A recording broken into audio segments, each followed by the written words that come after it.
Welcome back to Let's Talk Kashrus, presented by the Kashrus Awareness Project in conjunction with Torah Anytime. Today I am privileged to be joined by Rabbi Daniel Senter, Kashrus Administrator of the KOF-K, as well as a beekeeper, somewhat of an expert at bees and honey and the like, and that's why we have you here today. We're sitting here not long before Rosh Hashanah, so it is somewhat bee season, honey season. That's correct. And we'd like to discuss the kashrus of honey. Sure. But let's start by hearing a little more about your, I guess I call it a hobby. Okay. You are a beekeeper. That's correct. I know you live in Teaneck, New Jersey, but do you keep bees in your house? I do. I have in my backyard about 5 hives. I also have some hives upstate in Woodridge, New York. I have 2 hives and a rooftop at a yeshiva in Riverdale. I keep some bees in Eldred, New York, as well as a couple of other locations. And it started as a hobby. It actually was related to Kashrus. I went somewhere to look at a mobile chicken coop. They were trying to figure out, we were going to be shechting the chickens and whatnot. And then I had looked over and I saw this is also a from farmer. He had some hives. I didn't know what they were at the time. I started asking them. It sounded fascinating. And he told me to read up about it, which I did. And the next January, I ordered my first package of bees. Now, what does it take to maintain those hives? What exactly do you have to do throughout the seasons of the year? So there's different times of the year when you do different things. At the beginning of the season, very often you're starting up new hives. You order actually bees. You can even get them through the mail. I don't get them through the mail, but I get them delivered from Georgia. And there's a lot of maintenance, a fair amount of work. It's not a tremendous amount of work because you're a beekeeper, not a bee farmer. HaKadosh Baruch Hu creates the bees that they're really self-sufficient. You just sort of got to coax them along a little bit. So I'd say it's, for the average hobbyist, it's probably about an hour to 2 hours a week, but can get more intense as the season comes. Not a coincidence, because nothing HaKadosh Baruch Hu does is a coincidence. The biggest harvest of honey is right before Rosh Hashanah. So this time of the year, we're actually a little bit more busy. We're pulling boxes filled with honey and comb off of our hives. We're then separating off the combs, spinning the frames that's filled with honey, separating the honey, filtering the honey, and then packaging the honey. Most of my sales are to people that use the honey for Rosh Hashanah. So you actually process the honey, scraping it off. We try to say process is a dirty word. If you're a beekeeper that's trying to do raw honey. We don't really process. You can see my lack of knowledge, right. Yes. We don't really process the honey. What we do is we harvest the honey. The bees have to be left with enough honey for them to survive the winter. That's about 80 pounds of honey in our area, which is a lot of honey to leave for your bees. Everything they produce in excess of that, we can harvest. So it comes off, we separate it from the comb because they build it into these little cells made out of wax called honeycomb. And then we separate it, we put it in a centrifuge, it separates off the honey. We then all we do is filter it and put it in jars, because the honey that I sell is raw honey. Got it. Is there any danger involved in beekeeping? I'm sure people think of bees and right away they get a little squeamish. Right, I think that's one of the lures of beekeeping, certainly for myself also. There's a little bit of a, I guess you'd say like a fear factor involved. But for the most part, it's pretty safe. Oddly enough, I didn't know this when I started beekeeping. I'm allergic to bees.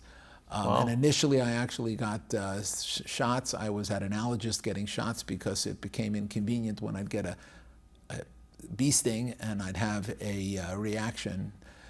So in response to that, I didn't want to give up beekeeping, so I actually went to an allergist and got shots.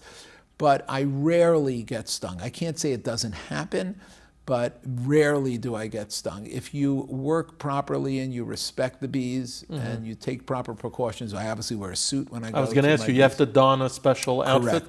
Correct. But it's basically a very, very safe hobby if done correctly. Okay. Now that we took care of the hobby side of things, we're here to talk about the kashrus of honey. So I would start by asking, does honey need a hashgacha? Can you buy honey off the shelf, and does it depend on what type of honey it is? Right, so those are all excellent questions. So the first thing we have to look at is, why is honey kosher? Because kol hayotzi min hatame is tameh, and bees are insects, and other than a particular type of grasshopper, insects are not kosher. So why is the honey they produce kosher if the bees themselves are not? So the short answer, it's a longer answer, but the short answer, the Gemara asked this question, and the short answer is, the bees are actually not processing the honey. What they're doing is they're collecting nectar. They store it in their honey crop, which is a separate organ where it's not digested by the bees and then excreted. They just store it, bring it back to the hive, put it into the comb, and then condense it with a process that they actually fan it with their wings to evaporate off the moisture, and then they seal it. So it's not really made by the bees, it's collected by the bees.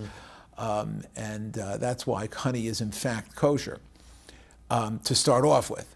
One of the challenges with anything that's a natural product that's kosher is it in any way adulterated? And honey has been in the news a lot for adulteration. Specifically imported honeys are often, honey has become much more expensive, and because of that, there's been a big temptation to adulterate the honey. Most often it's done with corn syrup, which probably would be kosher. You don't necessarily want to buy honey that's been adulterated, and by law they can't, but they've taken samples, and sometimes it's as high as 60% of the samples that the product they sampled came out to be adulterated honey. So the motivation is to dilute the honey, and this way it's just right. Corn syrup is cheaper. Absolutely, absolutely. And you could put a little bit of food color, and that's where you can get. Trying to make it taste and look like honey is where you can get into the challenge. If you buy honey that's been adulterated and it was just corn syrup, it would be completely clear. So now they've got to add color to it. Now that could just be caramel color, which would be kosher, but it could be that they're using something else. And then the last thing they have to do is they have to flavor it. Now, especially if they're trying to cheat and make it into an exotic honey like a Manuka honey, they're going to have to add flavor that will match that. And flavors are very complex and very often contain alcohol and grape derivatives, which could definitely pose a Kashrus concern. Again, that's mostly in imported honey, less common in domestic honey.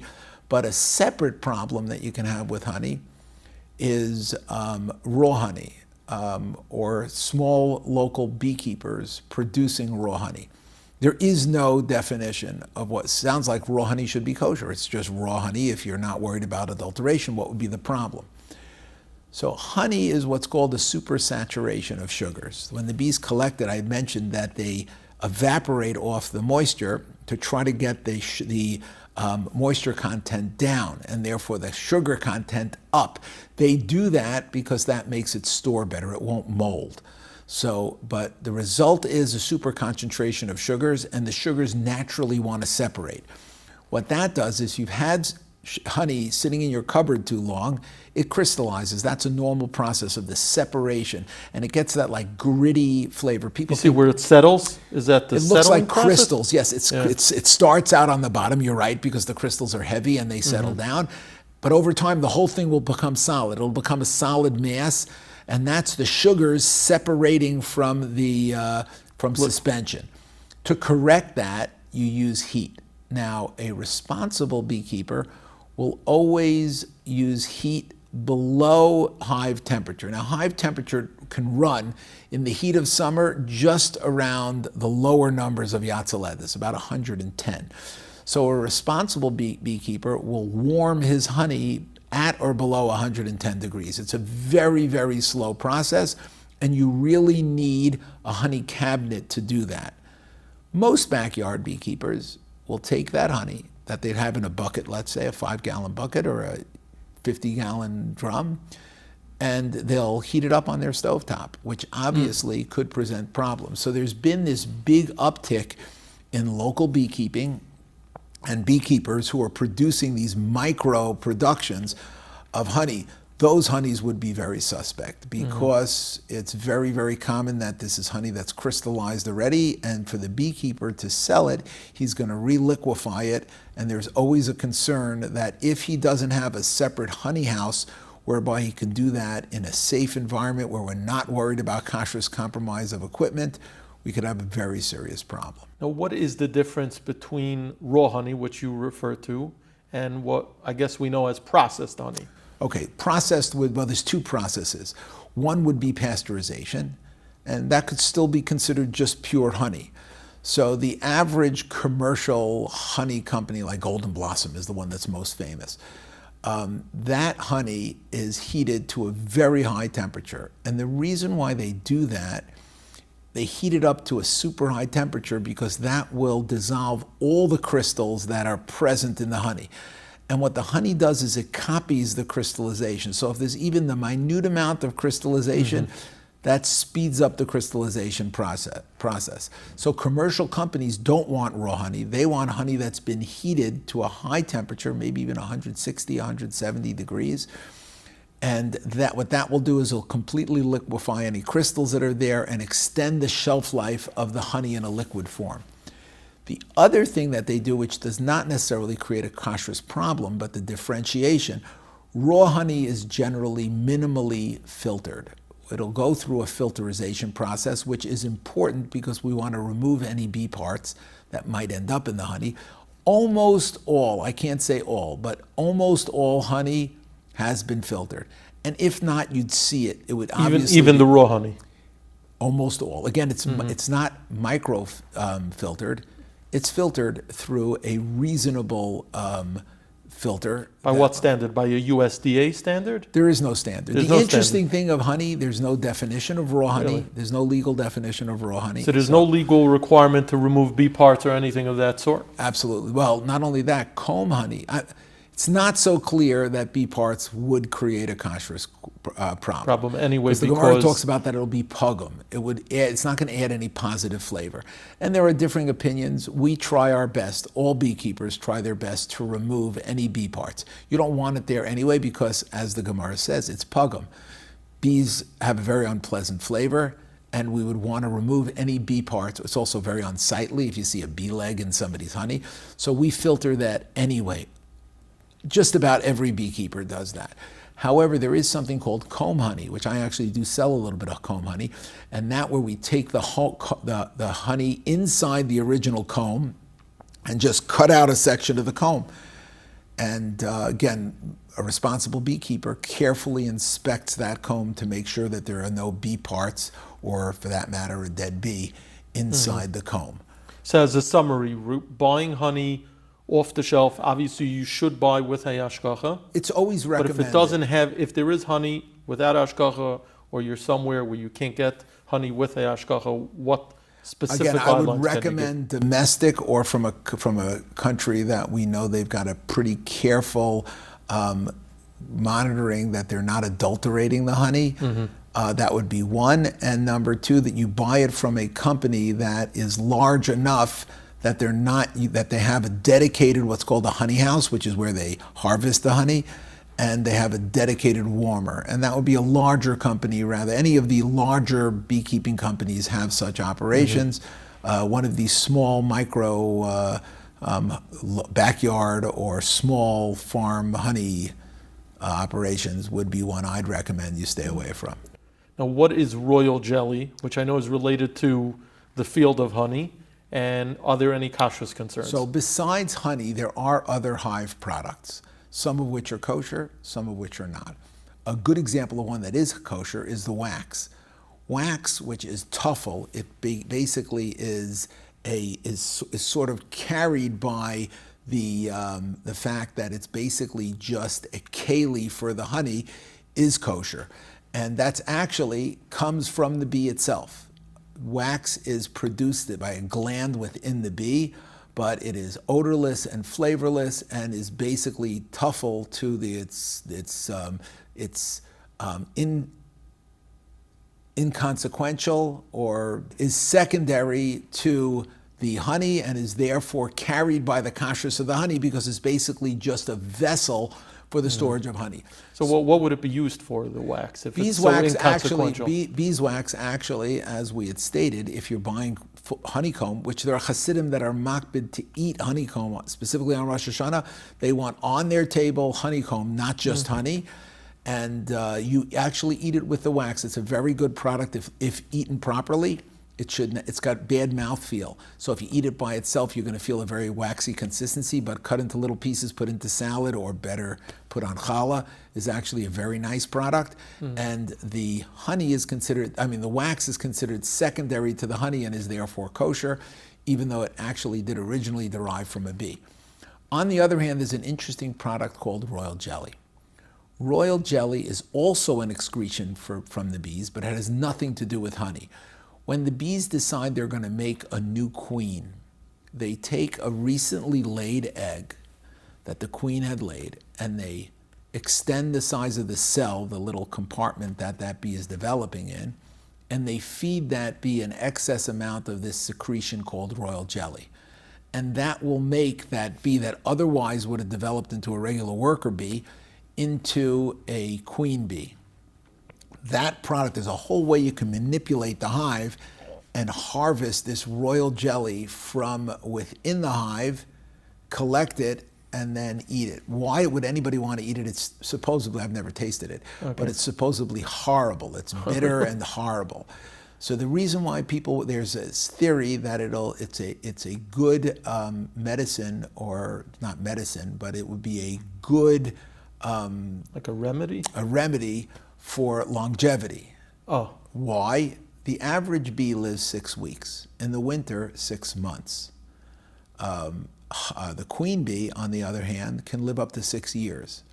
And the difference between the queen bee and the regular worker bees is that she's fed royal jelly.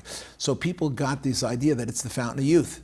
We should eat it also, because if I can get myself to live 10 times longer than I otherwise would have lived, there's no science behind it. There's really no actual proof that it would really help in any way. It's one of those home remedies that have developed that people think that, and it's very, very expensive. So it's not sold in the, is it sold in the food department? Yeah, or? it's sold in or is it sold in the medicinal? Normally, there's a lot of crossover today between the two, but it is generally sold in health food stores and medicinal areas. And there are a minority opinion that it is kosher, but the majority of Kashrus agencies and poskim feel that would not be covered by the You're saying because the difference is that that's an actual excretion or secretion of the bee, as opposed to honey, which you explained before is not. Is that the distinction? Yes, although the wax follows the lead of the honey because it is secondary to the honey and therefore acceptable. There's also pollen, which is similar to honey in that pollen is just collected from the flowers. That's also a hive product. There's a third product called propolis, which would also be kosher, which is sap that's collected from the trees that the bees use for glue. That's supposed to have a lot of antiseptic qualities. These are all kosher and products that are commonly available either with certification. Often they would not even need certification. Okay, well, that's a fascinating presentation. I know that you were involved at some point over the years, I don't know if it was recently, in producing an interesting educational video. We were talking about it before. I don't know if you just want to mention for our viewers. Sure. A number of years ago, I was approached by Rabbi Krohn and asked if we can do something for the school systems about the amazing honeybee and HaKadosh Niflos HaBoreh. And we produced, it's actually a series of 2 videos. I also did another one on farm animals, but the one specifically about bees and Wonderful Before Rosh Hashanah is an animated presentation with myself and Rabbi Krohn. You could look it up on the internet. It was produced by Kol Ram. It is, if you do Hashem's World of Wonders and you Google my name or Rabbi Krohn's name, it'll come up. Yes, and it's a very interesting, I think it's about 12, 13 minutes, all about the amazing world of the honeybee and all the amazing things that HaKadosh Baruch Hu does to assure that we both have honey and they continue to pollinate all of our fruits and vegetables. Well, thank you for that. I'm sure it's a fascinating presentation that we should all check out. And thank you for sharing this interesting background into what turns out to be an absolutely fascinating field. Thank you. And on that note, I want to wish you a sweet new year, and we thank you again for coming. My pleasure. Thank you to you as well.